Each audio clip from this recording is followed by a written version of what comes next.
Bonjour à tous, je suis Frédéric Berben, psychologue clinicien, thérapeute familial et hypnothérapeute dans un service de thérapie familiale hospitalier. Le format s'adresse aux personnes qui ne connaissent absolument pas la thérapie familiale. Il est le prélude à un approfondissement des notions présentées ici. En particulier, vous trouverez un certain nombre d'informations détaillées sur le site que j'ai créé et dont je suis l'administrateur. Vous trouverez des textes, des vidéos, des enregistrements audio et des liens vers des lectures.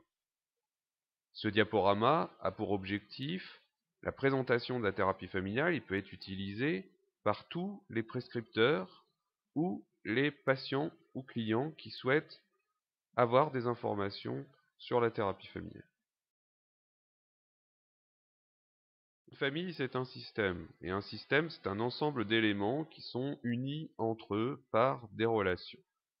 Ces unités individuelles échangent à l'intérieur du système des contenus essentiels à leur survie. Dans la famille, il s'agit essentiellement de protection, de sécurité, d'affection et de communication. Un système, ça commence à partir de deux éléments. Un couple, c'est un système, mais il peut y avoir des systèmes plus complexes, avec davantage d'éléments, comme une famille avec des parents, des enfants, des grands-parents, etc. Le système vivant est un système ouvert, c'est-à-dire qu'il échange avec l'extérieur de lui-même pour sa survie.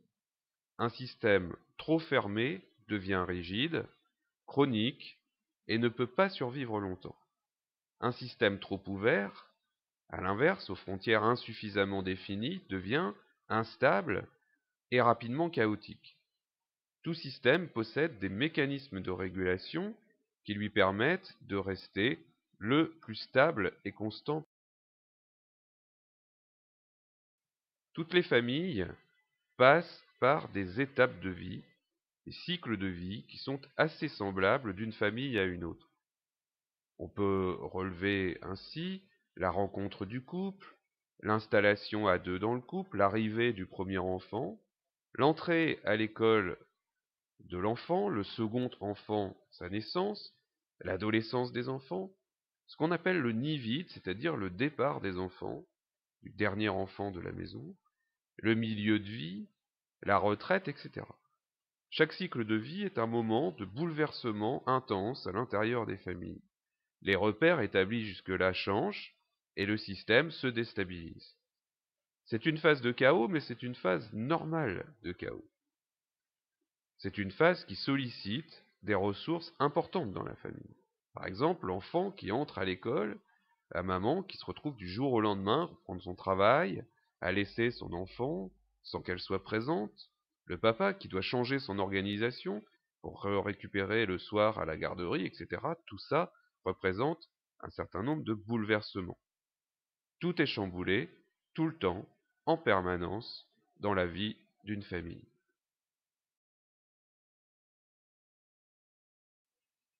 Il existe donc des cycles de vie, mais il existe également des éléments et des événements imprévus qui peuvent survenir à tout moment dans la vie de la famille. Exemple, le décès d'un parent, un accident de la route ou un autre accident qui arrive, la maladie d'un enfant, etc.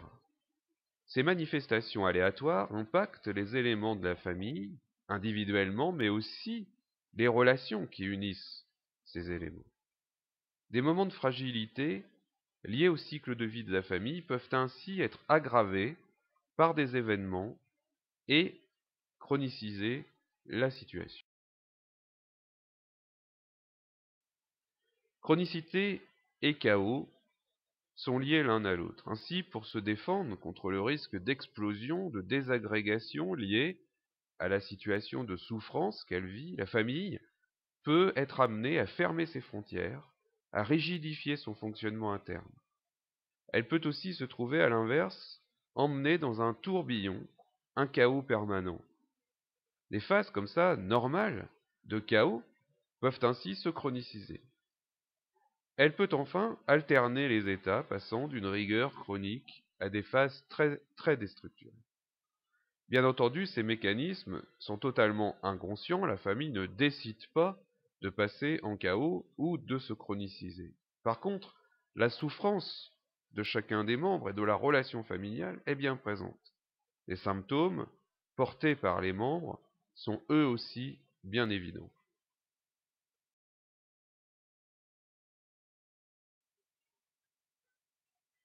Quand doit-on consulter? On doit consulter essentiellement dans deux situations. D'abord, quand le symptôme, la souffrance et la demande d'aide sont portés par plusieurs personnes différentes dans la famille. C'est alors tout le groupe familial qu'il convient d'aider. Les difficultés sont souvent relationnelles à ce moment-là. Deuxième cas de figure, lorsqu'une personne plus particulière souffre et présente des symptômes dans la famille, l'entourage étant soit un frein au bon épanouissement individuel, c'est un effet légitime de protection du système contre le changement, soit une ressource sous-exploitée par les thérapeutes. Dans ce cas, une thérapie individuelle opérante, par exemple, qui amène un bon changement pour le patient, déstabilise souvent l'équilibre du système familial qui s'était construit autour du symptôme. Et la famille, sans s'en apercevoir, développe des rétroactions négatives, empêchant l'amélioration de l'état du patient. La famille, dans ce cas, devient une sorte de frein au bon changement.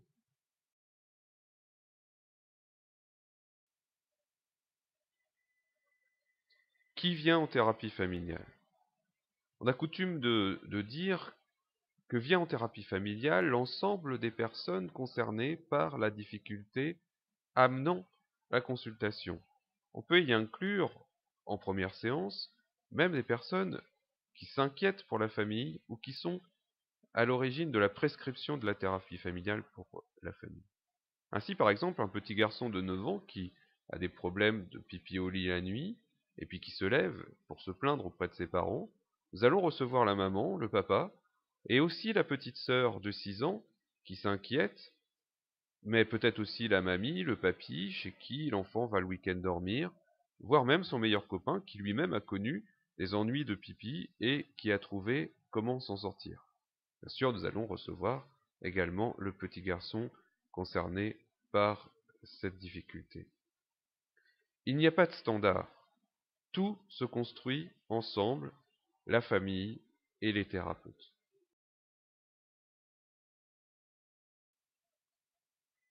Alors comment ça se passe, une séance de thérapie familiale? Les membres de la famille consultent car ils souhaitent un changement vers davantage de confort de vie. Donc, pour changer, ils vont devoir être actifs, c'est-à-dire mobiliser des énergies qu'ils ont déjà, mais souvent qu'ils ne savent pas qu'ils ont. Il va falloir s'occuper d'améliorer les relations, selon la définition commune de la famille, qui détermine un objectif réalisable, simple à atteindre. Mais sans oublier de s'occuper de chacun individuellement, car un ensemble est avant tout constitué d'éléments, ils en sont la substance essentielle, et ce sont ces éléments qui contiennent l'énergie nécessaire au changement souhaité. Le suivi thérapeutique est souple, adapté, attentif à chacun, engagé et actif.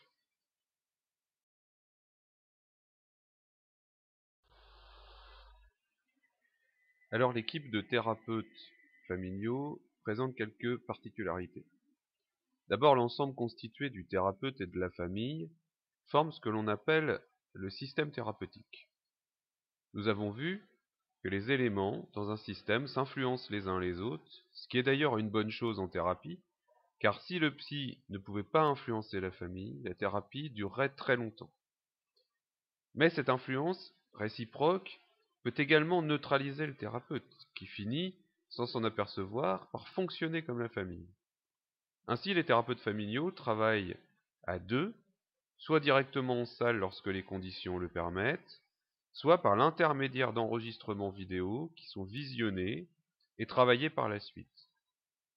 Il faut faire attention et exiger de connaître les qualifications des personnes qui se disent thérapeutes familiaux, car les études pour être thérapeute familial durent longtemps et ne correspondent pas à un titre reconnus par la loi, comme psychologue ou psychiatre, par exemple.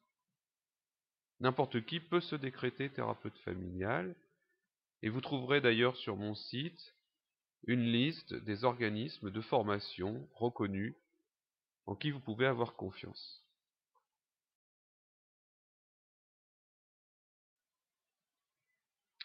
Je vous présente la salle de thérapie et la salle d'intervision du service de thérapie familiale où j'interviens.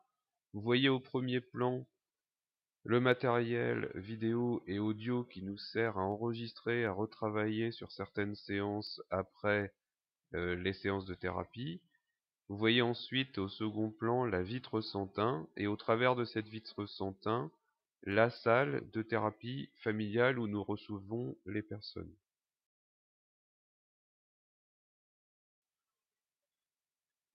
Voilà, j'espère que cette petite présentation vous est utile. Et si vous souhaitez aller plus loin, encore une fois, n'hésitez pas à visiter le site que j'ai créé tout à fait gratuitement pour mettre à disposition des personnes et des prescripteurs le maximum d'informations utiles à une bonne prise en charge et à un soin adapté à chacun.